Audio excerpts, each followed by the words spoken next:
সুপ্রভাত সবাইকে। সবাই নিশ্চয়ই ভালো আছো। তো সকালের সুপ্রভাত হতে আমাদের রবিবার একটু দেরি হয়ে যায়, সব কিছু একটু নিয়মের থেকে বাইরেই চলে যায়। তো আজকে ঘরোয়াভাবেই চাউমিন বানালাম।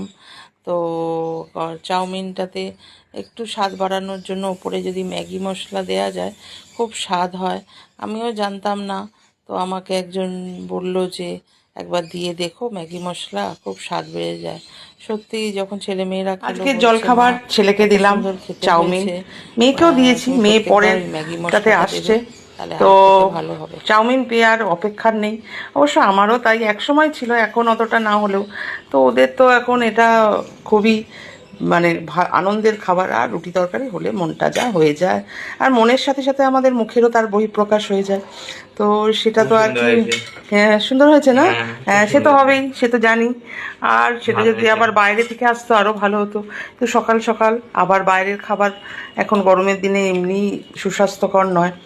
তো সেই নিয়ে আমার দেয়া আর ওর খাওয়ার মধ্যে গ্যাপটা ভীষণ কম হয়ে যায়।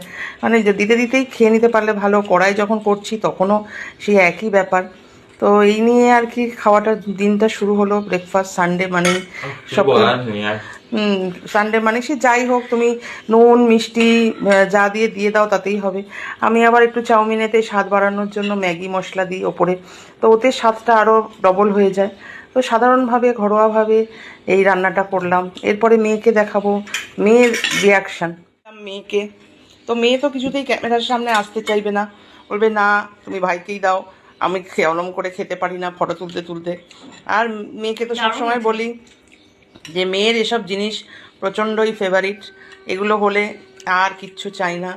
তো রুটি তরকারি হলে আগে দেখে নেয় তরকারিটা কি, যদি আলুর তরকারি হয় তো ভালো, আর না হলে তো কি করবে, বাধ্য হয়ে মায়ের কথা শুনে খেয়ে নিতে হয়। পরবর্তীকালে হয়তো মনে হয় খাবে না, না কি করবে আমি এখনই বুঝতে পারি না। ম্যাগি মশলা দিয়ে আরো ভালো লাগছে। ম্যাগি মশলার একটুখানি ফ্লেভারটাও খুব সুন্দর, টেস্টটাও সুন্দর। মানে আগে আমি জানতাম না, তো একজনের দেখে আমি শিখেছি। সেও দিয়ে বললো তুমি দিয়ে দেখো, খুব ভালো হবে। সত্যি তাই, মানুষের থেকে কত কিছু শেখা যায়, জানা যায়।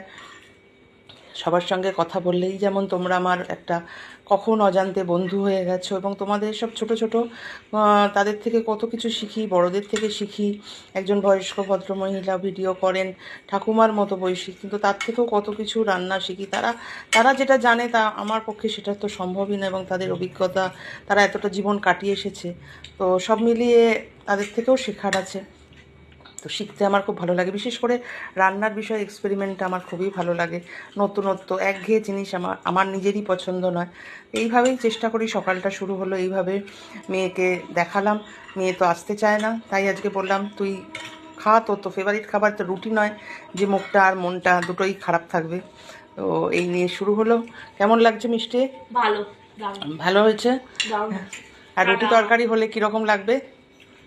ভালো লাগবে না রুটি তরকারি হলে।